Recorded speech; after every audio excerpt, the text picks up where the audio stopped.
Hello guys, स्वागत है आपका यूट्यूब चैनल ओसिन कोचिंग क्लासेस में। और आज हम अगले जो वीडियो लेके आए हैं, एक नंबर वैदिक प्रश्नमाला था, उसमें आपको पहला टॉपिक था जो मल्टीप्लाई का गुणा को आपको पिछली कक्षा में करवा दिया था। आज की जो कक्षा रहेगी आपकी जो भागफल की रहेगी, किसकी रहेगी? भागफल की, यानी वैदिक विधियों से भागफल कैसे किए जाते हैं और वैदिक विधियों में भागफल की कौन कौन सी विधियां है, हम उसके बारे में आज चर्चा करने वाले हैं। सबसे पहले बात करते हैं हम भागफल की कौन सी विधि की बात करते हैं, निखलन विधि की। किसकी बात करेंगे आज बच्चों? निखलन विधि। विशेषता आपको बता देता हूँ, इसमें कितनी विधियां हैं? भागफल की 3 विधियां।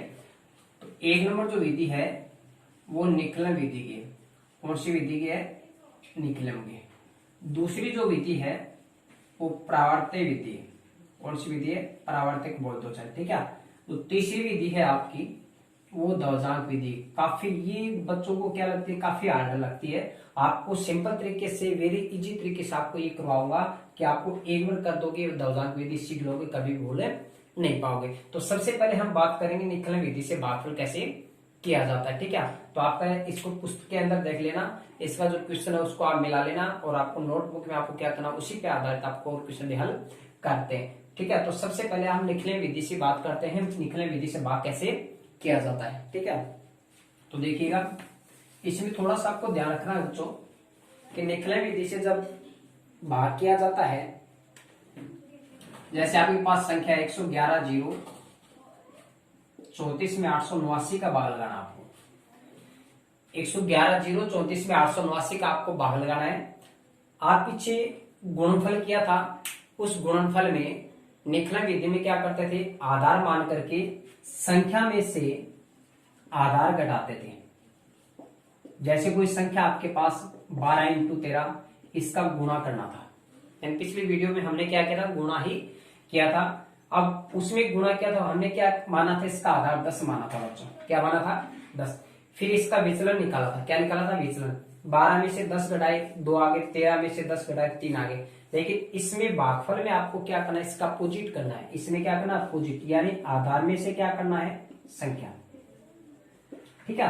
बस एक ही विधि, यानी आपका एक जो प्रश्न है, आपका एक ही क्वेश्चन है, मतलब भाग एक ऐसा क्वेश्चन है जिस विधि निखलन विधि में क्या करना होता है, आपको आधार में से क्या घटानी पड़ती है, आधार में से संख्या घटानी पड़ती है। और गुणा में संख्या में आधार घटाना पड़ता है, वर्ग है उसमें भी संख्या और आधार घटाना पड़ता है, तो वो घन है उसमें भी आपको संख्या में से आधार घटाना पड़ता है। लेकिन भागफल में, यानी भाग में आपको आधार में से संख्या घटानी, ये आपको ध्यान रखना पड़ेगा। समझ गए बच्चों? तो देखो, आपका आधार क्या होगा, 1000 होगा। आपको थोड़ा सा ये ध्यान रखना बच्चों, जिस तरह से पीछे मैंने कराया था, आपको गुणनफल कराया था, उसमें क्या करते थे, संख्या में से आधार घटाया जाता था, तब उसका विचलन आता था। लेकिन इसमें इसका अपोजिट है, इसमें आपको क्या करना है कि आधार में से संख्या को घटाना है।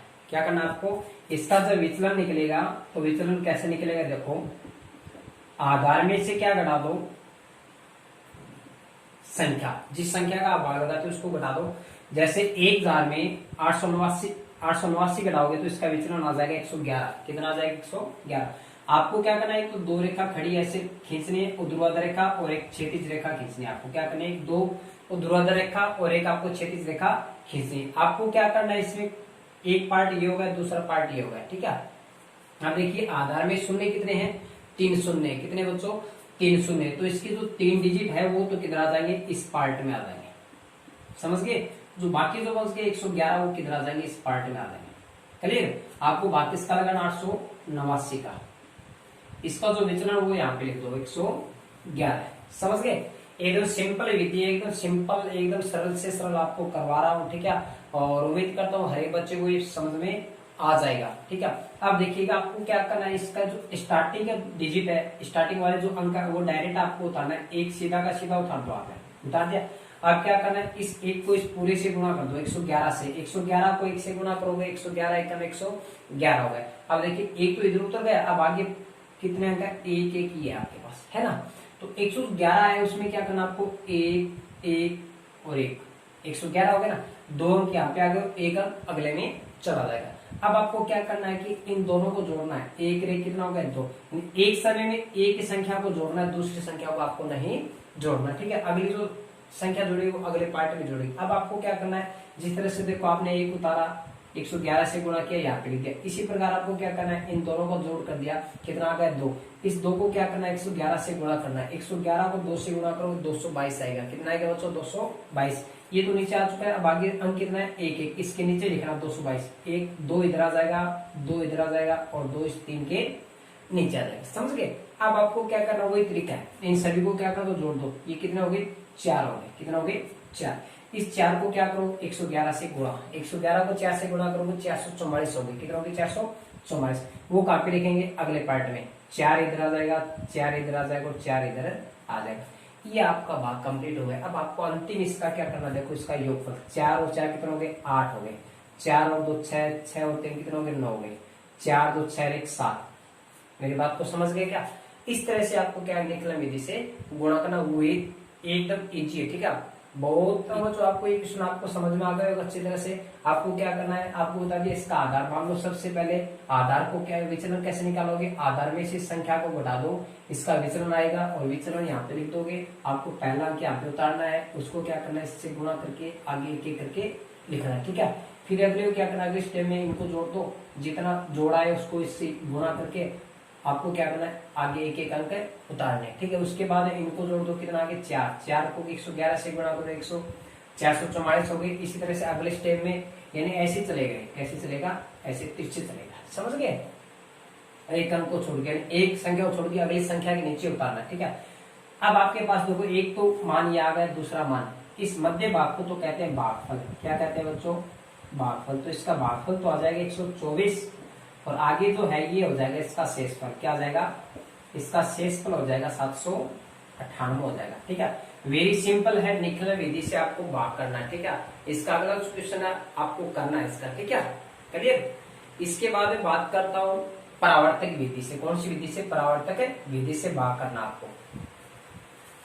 आपकी दूसरी आती है परावर्तक विधि। कौन सी विधि है, परावर्तक विधि से। सेम एज है जो निकलन विधि से किया था, हम उसी तरीके से इसको करते हैं, उसी तरीके से आपको करना है। ठीक है, दोनों ही विधि एक जैसी है, दोनों ही विधि एक जैसी। उसमें क्या होता था, जो अंक बीच में आता है तो उसका योगफल था, इसमें क्या होगा, माइनस होगा। क्या होगा, यानी घटा होगा। आपको देखो भाग किसका लगाना है, 131 का, तो इसका आधार कितना होगा बताओ, 100 होगा। यानी किसके नजदीक लग रहा है, 100 के नजदीक। इसका जो विचलन होगा वो कितना आएगा, देखो आधार में से संख्या घटानी बताया था आपको। निकलन विधि में और परावर्तक विधि में आपको क्या करना है, आधार में से संख्या घटानी है आपको, संख्या में से आधार नहीं घटाना। वो आधार, संख्या में से आधार कब घटाते हैं, जब आपको गुणा करना होता है। तो जैसे आप 100 में से क्या घटाओगे, 131 घटाओगे तो कितना आएगा, माइनस का 31 आएगा। कितना आएगा, तो आपको लिखना है इसका परावर्तक अंक। क्या लिखना बताओ, परावर्तक अंक। परावर्तक अंक कैसे लिखोगे, ये जो माइनस लग रहा दिख रहा है आपको, ये 3 भी माइनस का हो जाएगा और 1 भी किसका हो जाएगा, माइनस का हो जाएगा। ठीक है, यानी जितना विचलन आता है उसको आपको अलग अलग लिखना, एक एक डिजिट करके लिखना, उससे पहले क्या लगाना, आपको माइनस लगाना है। सेम टू सेम वैसा ही जैसे आपको निकलन विधि में कराया था। आपको एक दो ऊर्ध्वाधर रेखा खींचनी है और एक क्षैतिज रेखा खींचनी है। समझ गए। चलिए स्टार्ट करते हैं। आप देखिए आधार में शून्य कितने बताओ, 2 शून्य, तो इसमें 2 अंक आ जाएंगे। कौन कौन से, 8 और 5। क्लियर। बाकी जो बच गए 133 वो इधर आ जाएगा। समझ गए। बताओ भाग किसका लगा रहे हैं हम, 131 का। विचलन इसका कितना है, माइनस का 31। परावर्तक अंक को लिख दो इसका, माइनस का 3 और माइनस का 1। इसमें परावर्तक अंक का ही अहम भूमिका होती है। ठीक है, परावर्तक अंक को इसमें प्रयोग में लिया जाता है। सेम टू सेम वैसा ही जैसे निकलन विधि में क्या था, निकलन विधि में हमने क्या किया था, पहला अंक उतारा था, उतार दिया। ये देखो 1 को 3 से गुणा करो, 3 एकम 3, 1 एकम 1, तो ये देखो 3 एकम 3, 1 तो नीचे आ गया, आगे कौन है 3, 3 के नीचे लिख दो 3 एकम 3, किसका है, माइनस का। 1 को 1 से गुणा करो, 1 एकम 1, किसका है, माइनस का। समझ गए। अब इसको हल करो, 3 में से 3 गए 0। एक समय में एक को ही हल करना है, इस अगले को हल नहीं करना। क्लियर। अब अपने को क्या करना है, ये 0 आ गया, ये 0 को क्या करना है, 3 से गुणा करोगे और 1 से गुणा करोगे, दोनों क्या आ गए 0 हो गए, तो 1 0 इधर आ जाएगा और 1 0 किसके नीचे आ जाएगा, 8 के नीचे आ जाएगा। समझ गए बच्चों। अब देखिए आपके पास देखो 3 में से 1 जाएगा, कितना बचेगा, 2 बचेगा। कितना बचेगा, 2। वही तरीका है, 2 को 3 से गुणा करो, 2 3 6 और 2 1 कम 2, यानी 62 आ गए ना। सामान्यतः वैसे देख लो कि 62 आ गए, वो 62 कहाँ पे लिखेंगे, एक तो 8 के नीचे लिख दिया जाएगा और एक 5 के नीचे लिख दिया जाएगा। है किसका, ये माइनस का है। अब इसको हल करो, 5 में से 2 गए 3 बचे और 8 में से 6 गए 2 बचे। मेरी बात को समझ गए क्या। तो मध्य भाग में जो बचता है वो तो होता है भागफल आपका। क्या होता है बच्चों, भागफल। तो इसका भागफल तो हो जाएगा 102 और जो शेषफल हो जाएगा वो क्या हो जाएगा बताओ, 23 हो जाएगा। ठीक है, एकदम सिंपल विधि है, करिए। समझ गए क्या।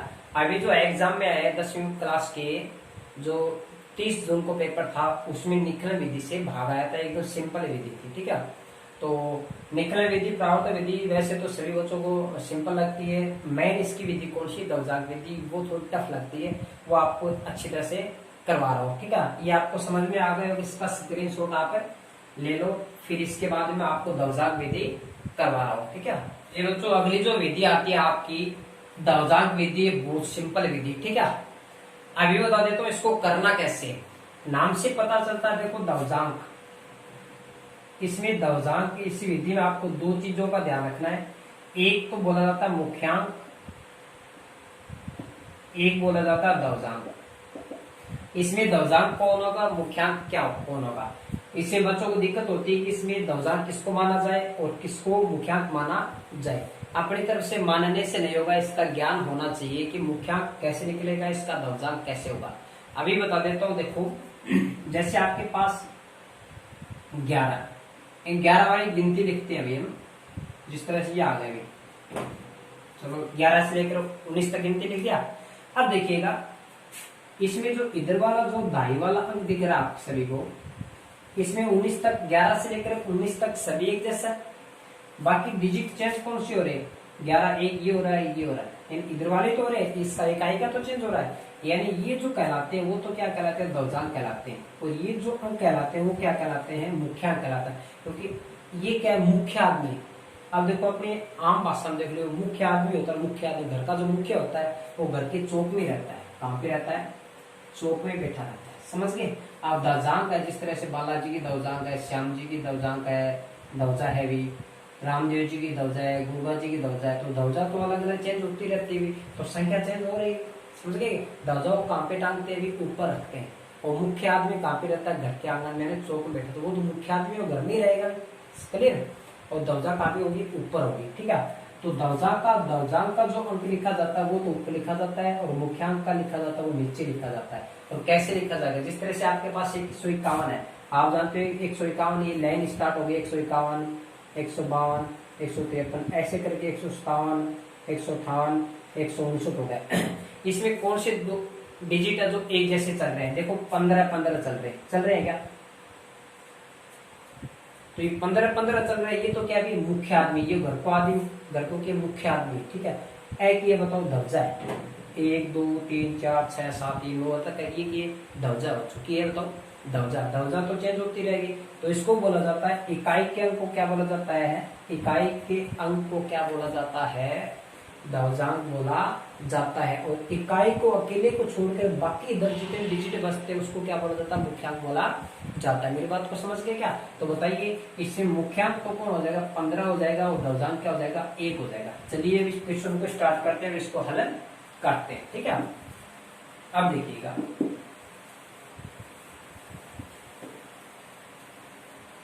इसको हल करते हैं। 2 ऊर्ध्वाधर रेखा लेनी है और एक क्षैतिज रेखा लेनी है। समझ गए।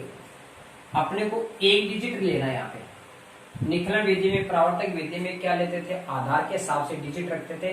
लेकिन आपको इसमें दौजांक विधि में कैसा भी प्रश्न आ जाए, आपको यहाँ पे एक ही अंक रखना। कितने अंक रखना बताओ, एक अंक रखना। बाकी जो बच गए देखो 8 इधर आ गया, 5 है, 3 है, 2 है और 9, ये डिजिट यहाँ पे आपको रखनी। समझ गए मेरी बात को। अब देखिए आपको भाग लगाना है 151 का, किसका लगाना है, 151 का।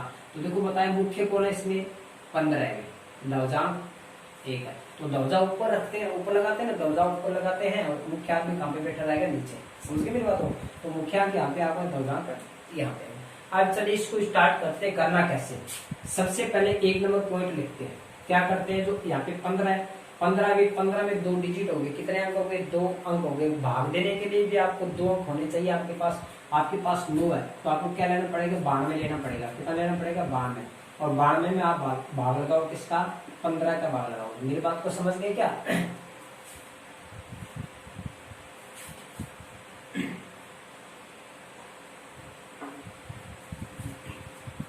क्लियर?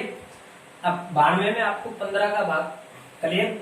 92 में आपको 15 का भाग लगाना है। सामान्यतः सबसे पहले आपको यहाँ पे लिखना नहीं है, एक रफली कार्य करना आपको।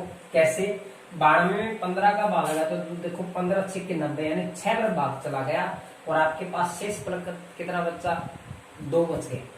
92 में भाग गया तो आगे कौन है? 3। जो भागफल जो शेष फल बचता है आगे वाली संख्या के नीचे लिखा जाता है। आगे वाला अंक कौन है? 3। इस 3 के नीचे लिखा जाएगा तो शेष फल कितना बचा था? देखो यानी 15 6 के 90 और 92 में 90 के 2 बच गए और 2 किसके नीचे लिखा जाएगा? 3 के नीचे। मतलब आपके पास जो नई संख्या होगी 23 होगी। क्या होगी बच्चों बताओ? 23 होगी। 15 का भाग आपने कितनी बार दिया? 6 बार। यानी अगर यहाँ पे आप 6 लिखते हो, क्या लिखते हो? 6 लिखते हो, ठीक है। अब 6 को 1 से गुणा करो, 6 एकम 6 और 6 को क्या करना? आपको 23 में से घटाना है, घट जाता आराम से, कोई दिक्कत नहीं। अगर नहीं घटता हो संशोधन करना है, यदि नहीं घटता तो आपको क्या करना पड़ता है कि एक भाग कम करना पड़ता है बच्चों, ठीक है। तो यहाँ पे तो भाग पूरा जा रहा है, यानी भाग भी जा रहा है और इसका संशोधन भी हो रहा है। अभी देखिए संशोधन कैसे करना, भाग कैसे लगाना। तो देखो 15 का भाग 6 बार चला गया, 15 6 के 90 6 बार, यानी यहाँ पे 90 नहीं लिखना, आपको भागफल लिखना है कि कितने बार गया और शेषफल लिखना है। बस 2 ही चीज लिखनी है, एक तो भागफल लिखना है और एक शेषफल। मेरी बात को समझ गए?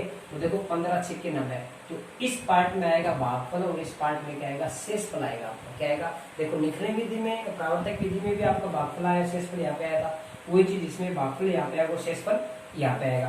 तो देखो 15 6 के 90 6 बार चला गया, शेषफल आपके पास कितना बचा? 2। तो आगे जो संख्या 3 उसके नीचे लिख दो। आपके पास नई संख्या क्या होगी? 23 होगी। तो देख लिख लो नई संख्या 23। आपको क्या करना है? इसका संशोधन करना है। क्या करना बताओ? संशोधन कैसे करना? नई संख्या आपके पास 23 है, कितना बताओ? 23। अब आपको क्या करना है? इस ध्वजा का देखो, ध्वजा के काम आगे अपना कष्ट दूर करना काम आवा नहीं, वो बालाजी की, श्याम जी की, रामदेव जी की। तो ये संशोधन करना काम आ, ये काम आओ तो संशोधन करेंगे।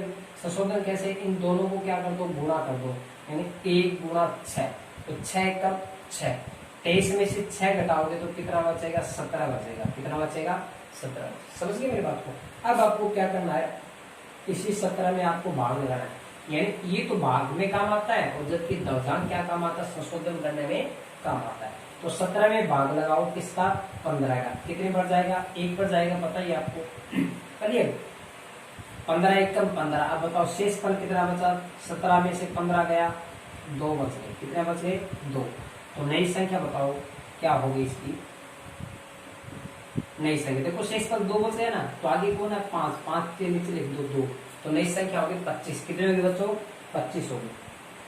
यही पैटर्न क्या होता है? अंतिम यानी अंत तक चलता है, अंत तक चलता है जब तक इसका भागफल यानी आपका शेषफल प्राप्त नहीं होता। यानी इस पार्ट में पहुंचने के बाद में, इस पार्ट में पहुंचने के बाद में संशोधन में इसका अंतिम परिणाम प्राप्त होता है, ठीक है। किसमें परिणाम प्राप्त होता है? संशोधन में, ठीक है।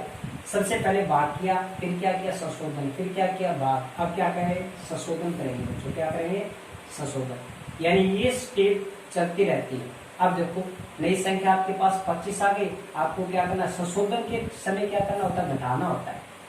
पहले देखो इस 6 को 1 से गुणा किया, अब किसको गुणा करोगे? 1 और 1 से गुणा करो, 1 1 कम 1, 1 को 1 से गुणा करो, 1 आएगा।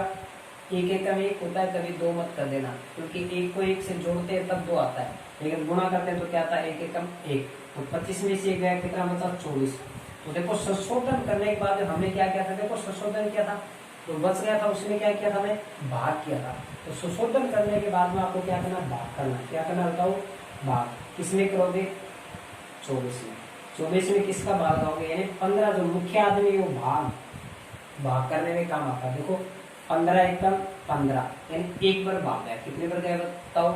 1 बार। तो देखो 15 एकम 15, 24 में से 15 गया, कितना बचा, शेष पर 9 बच गया। 24 में से 15 घटा लेना आप, 9 ही बचेगा।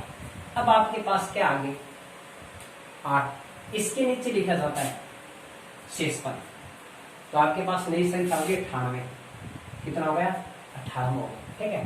तो आपके पास नई संख्या हो गई, नई संख्या 98। अब इसका अंतिम परिणाम आपको प्राप्त होने वाला है। अब इसके बाद में संशोधन होगा, उसके बाद में भाग इसका नहीं होगा, और इस लाइन में आपका भाग क्या हो जाएगा, पूरा कंप्लीट हो जाएगा। तो देखिए इसका संशोधन करते हैं और इसका अंतिम परिणाम आपको प्राप्त हो जाएगा, ठीक है। तो देखिए संशोधन में क्या करेंगे, ये 98 है, आप क्या करोगे, इस एक को 1 से गुणा करो, एक एक का में 1 होता है क्या, एक एक का में 1, तो 98 में 1 गया, कितना बता, बताओ 97 बचा, कितना बचा 97। तो अब देखो 97 के बाद में इसे 15 का भाग नहीं लगाया जाता है, मेरे बात को समझ गए क्या, सीधा का सीधा कहाँ पे उतारा जाता है, यहाँ पे जो बच गया ना ये यहाँ पे उतार, तो होता है वही इसका क्या हो जाएगा, भागफल, सॉरी क्या हो जाएगा, शेष पर प्राप्त हो जाएगा। तो बीच वाले जो पार्ट में प्राप्त होता है वो तो होता है इसका भागफल। तो बताओ बच्चों इसका भागफल तो कितना हो जाएगा, 611 हो जाएगा, कितना हो जाएगा 611, और ये 97 क्या हो जाएगा, इसका शेष फल हो जाएगा। मेरी बात को समझ गए क्या, यानी आपको एकदम सिंपल तरीके से आपको दर्जाक विधि बताती है बच्चों। आशा करता हूँ आपको अच्छी तरह से समझ में आया होगा, और आज की वीडियो बहुत अच्छी लगी होगी आपको। तीनों विधि आपको, निखलन विधि, परावर्तक विधि और दर्जाक विधि अच्छी तरह से आपको समझ में आ गई होगी। अब आप इसका क्या ले लो, स्क्रीनशॉट ले लो, और इसी पे आधारित कुछ आपको प्रश्न घर पे नोटबुक में आपको करना है, ठीक है। इसके बाद में हम हाजिर होंगे एक नई वीडियो के साथ, और आपको उस वीडियो में बताने वाले हैं किसी संख्या का वैदिक विधि से वर्ग कैसे ज्ञात किया जाता है, ठीक है, ठीक है। अभी वैदिक विधियों की वर्ग करने की कौन कौन सी विधियां हैं, कौन कौन से उसमें सूत्र लगने वाले हैं, ठीक है।